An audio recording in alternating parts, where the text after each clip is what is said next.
CaitlinClark's new Kobe PE shoe sold out in less than a minute. And I saw so many tweets about this, so many people who were so sad that they missed out on this shoe. I saw that there was this one Dick's store and people were lined up around the corner, like camping out, trying. He just pulled off the biggest corporate facepalm of the decade, and AJaWilson is absolutely fuming. After dumping mountains of cash into hyping up Wilson's brand, while meanwhile, CaitlinClark was out here setting social media ablaze. Every time she so much as ties her sneakers, Nike finally snapped out of it. Nike finally delivers CaitlinClark PE. Is this the first CaitlinClark exclusive Nike commercial since she's entered the WNBA? I know she's made a cameo here. She's made a cameo there. She was featured as part of this rollout here, featured as part of this rollout there. But is this our first official CaitlinClark solo commercial? They've spent years betting the farm on the wrong superstar.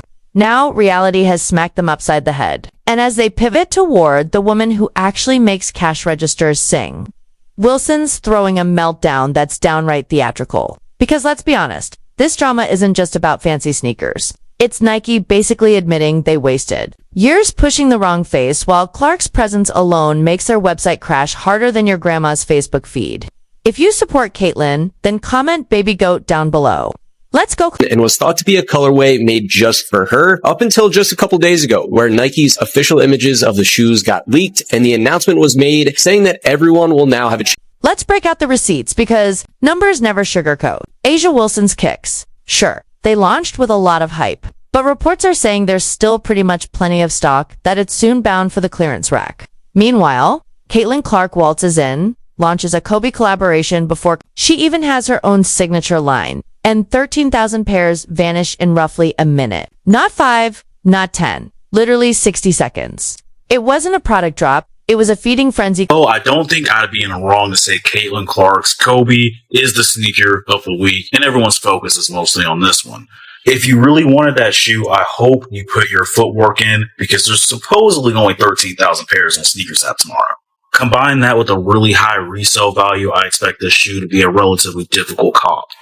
But my hope seriously is that with CaitlinClark's sneaker coming out, that this sets a precedent and we might see other exclusive player edition Kobe's drop. Nike site didn't just lag, it practically threw up a white flag. Secondary markets immediately lit up with resale prices soaring from $350 all the way to $600. When CaitlinClark gear hits the shelves, it's like Black Friday on steroids. Meanwhile, Wilson's line gathering dust and getting quietly shuffled to the clearance rack. These things is some fire.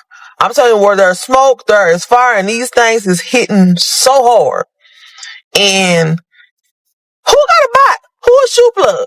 Because I need 2 pairs. I need one for the sneaker wall, and I need one for my feet, because these things is hitting right here, and no, I don't want to pay $600. Now, here's the real juicy part. Nike spent 2 entire years pampering AJaWilson's sneaker line. They showered her with the royal treatment. Custom logos, her pickup designs, personal touches all over the place, Celtic symbols to honor her parents, grandma's favorite sayings on the sole, you name it. It was less a basketball shoe and more a family scrapbook you could lace up. I lost all respect for AJaWilson. I don't want to hear her opinions. I don't care what she has to say from this point on. When you keep a Nike deal 2 years in secret while you're spewing all that crazy stuff about CaitlinClark in the Time magazine, read what she said in the Time magazine, yet you had a Nike deal the whole entire time.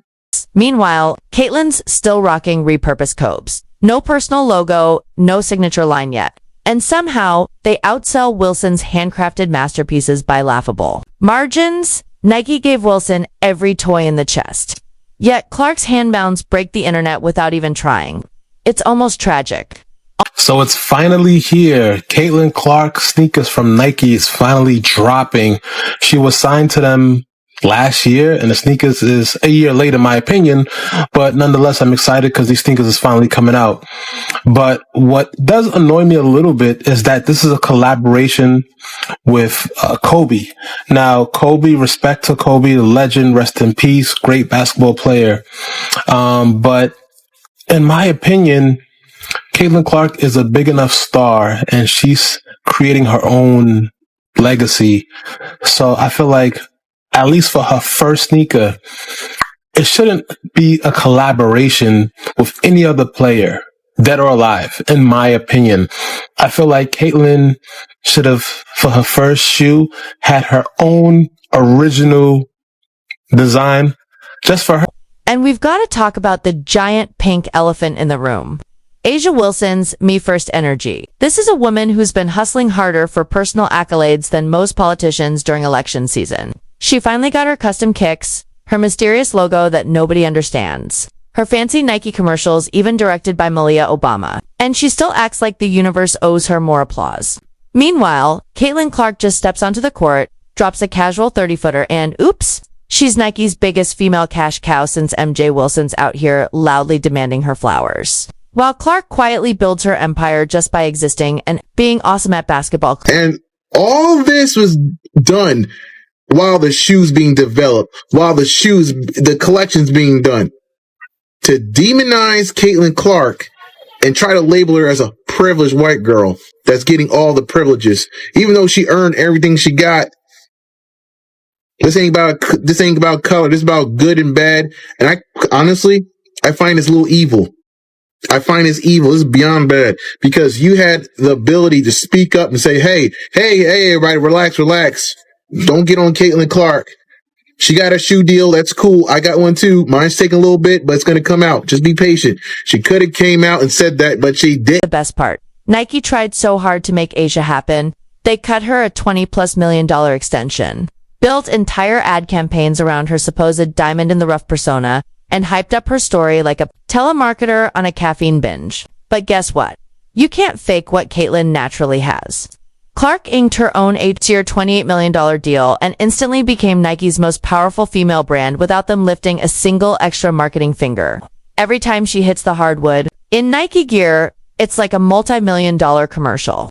They didn't even have to storyboard. Wilson needs stylists, scriptwriters, and choreographed promos. Clark just needs a ball and a hoop. And she's printing money. Nike just released a brand new commercial featuring CaitlinClark and her new Kobe shoe that she released today. And I saw this commercial yesterday on social media. I thought it was so cool. There's a shot when she's in the locker room and she opens her eye and it like turns into what looks like a snake eye. But when you zoom in, it's actually the Kobe line. Now, let's dive into the cold business reality, because this is where AJaWilson's entire fantasy crumbles. CaitlinClark personally generated an estimated $82 million in economic impact for the state of Iowa alone. That's right, $82 million, all thanks to one 23-year-old kid from West Des Moines who decided to torch the NCAA record books. Her influence is so massive, it's practically a cultural meteor strike. Meanwhile, Nike's execs must be kicking themselves for ignoring the female version of Michael Jordan sitting right in front of them,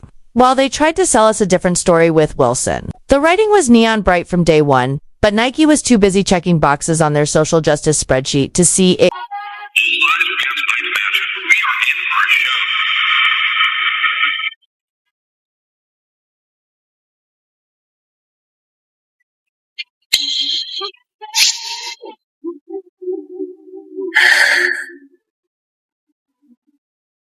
Bouncing today, Sonic.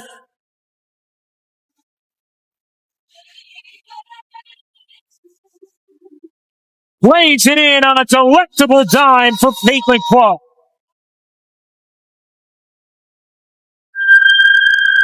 And former Nike basketball marketing head Jordan Rodgers even went public to drag his old employer, basically telling them, "Congrats, you clowns. Just let your golden goose nearly slip away." Their stock tanked to a 5-year low while they were out here trying to force-feed fans a brand story that nobody was buying, instead of riding the actual tidal wave that is CaitlinClark. They were fumbling around trying to manufacture buzz around Wilson like she was Gretchen Wiener, trying to make fetch happen. Spoiler alert, it never did. Stock price since 2021, it is down nearly 60%. Your executives and the people who are making these decisions, their stock options are worthless. Meanwhile, you have the single biggest needle mover in all of American sports since Michael Jordan, and you have somehow convinced yourself that you need to slow play this. Let me show you Google Trends search traffic for 4 female basketball players. There is one who only rivals CaitlinClark, and that is Angel Reese, and you do not have her. She is over at Reebok. I am so confused as to how you would be so invested in the WNBA for several years, and you have been doing great work to try to elevate and uplift that league and many of the athletes there. But this seems like you have convinced yourself that this needs to be an either-or conversation. And we never have an either-or conversation in the men's sports. You have like 10 signature athletes. Half of them don't deserve a... And now, all of a sudden, Nike is finally rubbing the sleep out of their eyes. CaitlinClark's Kobe drop hits, and the internet doesn't just slow down. It actually implodes like full meltdown mode. Meanwhile, AJaWilson is off in the corner watching her meticulously plotted, months-long rollout get completely eclipsed by Clark's casual Tuesday sneaker release that she barely even promoted. The difference is so glaring it's almost comical. Wilson needs teaser campaigns, Fatoots influencer seating, PR tours, and even then struggles to move her shoes. Clark just posts a photo, and next thing you know, people are lining up around the block like they're trying to snag the last PS5 on Earth. And you know what's really eating Asia alive? It's that Nike is finally admitting what every sane person has seen for years. Clark doesn't just sell sneakers. She sells hope, hype, and the dream that you too could launch threes from the logo. The public spoke loud and clear with their wallet. Caitlin is tomorrow, and Wilson's over here desperately clinging to yesterday's. Buzz trying to stay in the frame. They put her in a Super Bowl campaign with 9 other women, and all respect to them, but none of them are moving the needle quite like she is. Your tagline in that was, "You can't win, so win." One of the best explanations I can come up with is that you are wringing your hands and afraid to enter into this politically divisive conversation that has been co-opted by the media and pundits who are race baiting and doing all kinds of ridiculous things around women's basketball. You can't win, so win. You have the unicorn, the chosen one, the one who everyone wants to hear from, and you were just sitting around. Gatorade, State Farm, Gainbridge, Wilson Basketball have all figured out how to have a point of view with CaitlinClark. Please, for the love of God, figure something. The market doesn't lie. No matter how many Twitter threads Wilson stands spin up, Nike's been throwing every perk at Wilson, MVP trophies, Olympic hardware, endless promo. And yet couldn't buy the kind of authentic frenzy Clark brings effortlessly. Wilson's resume looks shiny on paper, sure, but Clark's gravitational pull goes way beyond box scores. She isn't just a baller. She's a living, breathing pop culture moment who happens to drop dimes for fun. And Nike, after fumbling this realization for way too long, finally got the memo. Because it turns out you can't manufacture what Clark naturally radiates. She never begged to be crowned the face of the sport. She just showed up, dominated, and let the world organically rally around her. Meanwhile, Wilson's out here basically campaigning like she's running for local office, complete with slogans. I find it's very deplorable to me. I find it's very deplorable that you allow CaitlinClark to get crapped on that whole entire time and even speak up. And on top of that, Nike's a bunch of a-holes too, because they didn't speak up and defend CaitlinClark or speak up and say, hey, we got AJ's shoe coming. We got AJ's shoe coming. Just gotta be patient. CaitlinClark's gonna get hers too. I don't understand the tactics here. All you're causing controversy that didn't have to be there. You're calling division where it didn't have to be there. You're calling racial, issues where it didn't have to be.